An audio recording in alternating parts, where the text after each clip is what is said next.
Baik, selamat pagi, selamat siang, selamat sore, dan selamat malam semuanya. Perkenalkan, nama saya Salwa Salvina dengan nomor induk mahasiswa 102025054. Saya merupakan mahasiswa dari Politeknik Ketenagakerjaan, Prodi Manajemen Sumber Daya Manusia.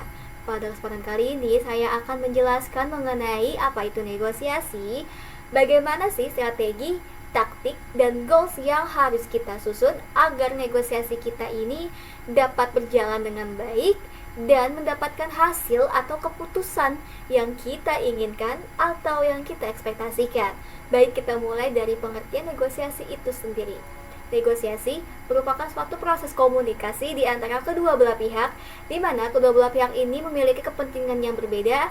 Mereka saling berdiskusi, bertukar argumen satu sama lain, hingga nanti hasilnya menjadi suatu kesepakatan yang akan disetujui oleh kedua belah pihak, baik itu hasil keputusan yang menguntungkan salah satu pihak saja maupun hasil keputusan yang menguntungkan kedua belah pihak. Nah, dalam negosiasi ini terdapat goals, strategi, dan taktik. Apakah perbedaan di antara ketiganya? Goals ini merupakan tujuan akhir atau keputusan akhir yang ingin kita dapatkan, yang kita ekspektasikan. Sedangkan strategi ini adalah capaian-capaian apa saja yang harus kita raih supaya supaya goals ini tuh tercapai. Lalu selanjutnya adalah taktik. Taktik itu merupakan langkah-langkahnya. Sebuah langkah-langkah agar capaian-capaian atau strategi-strategi yang sudah kita susun di awal itu segera tergapai oleh kita, sehingga tujuan maupun hasil keputusannya itu sesuai dengan ekspektasi kita. Nah, aku lupa ingatkan, dalam negosiasi ini berbeda ya. Negosiasi ini berbeda dengan penawaran. Kalau negosiasi ini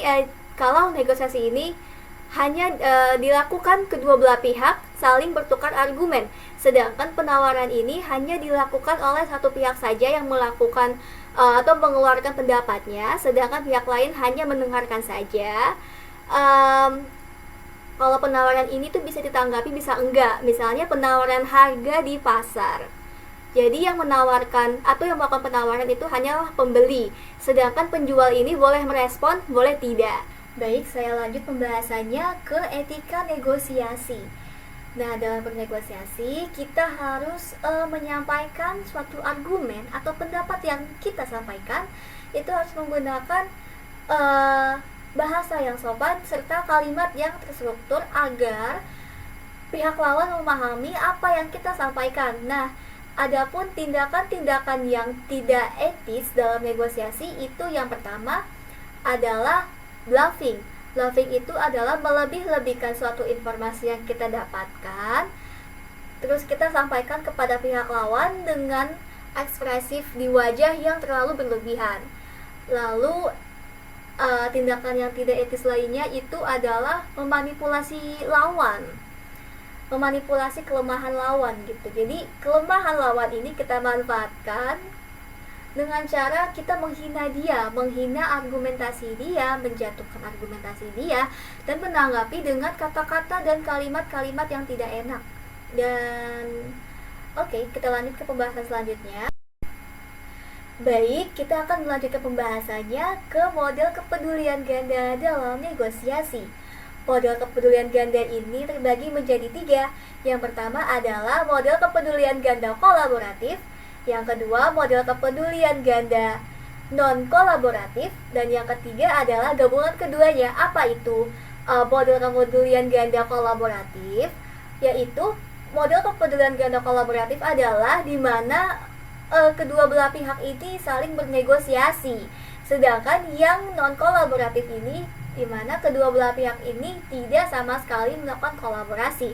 Mereka menganggap bahwa pada saat mereka melakukan negosiasi hasilnya itu akan percuma saja, dan dimana mereka menganggap hasilnya itu tidak akan memenuhi ekspektasi mereka, atau kedua belah pihak ini sama sekali tidak akan melakukan negosiasi karena tidak ada sesuatu hal yang akan dinegosiasikan.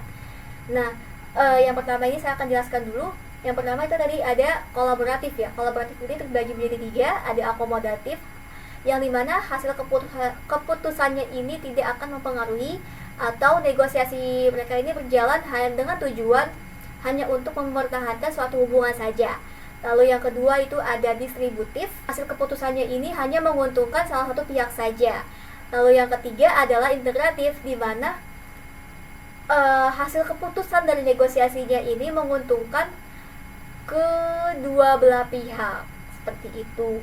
Lalu yang non kolaboratif ini adalah penghindaran atau avoidance, seperti yang tadi saya jelaskan, di mana kedua belah pihak ini tidak akan melakukan negosiasi karena tidak ada hal-hal yang harus dinegosiasikan, seperti itu. Baik, dalam negosiasi ini kita perlu menyediakan best alternative solution apabila hasil atau argumentasi yang kita sampaikan kepada pihak lawan ini masih tidak diterima, seperti itu. Baik, hanya itu saja yang dapat saya sampaikan. Apabila teman-teman masih memiliki pertanyaan, silakan tanyakan di kolom komentar ya. Karena keterbatasan waktu, saya tidak bisa melanjutkan penjelasan ini dengan sedetail-detailnya. Kurang lebihnya mohon maaf. Saya Salwa Salvina, mahasiswi Politeknik Ketenagakerjaan, mengucapkan terima kasih dan sampai jumpa di lain waktu. See you.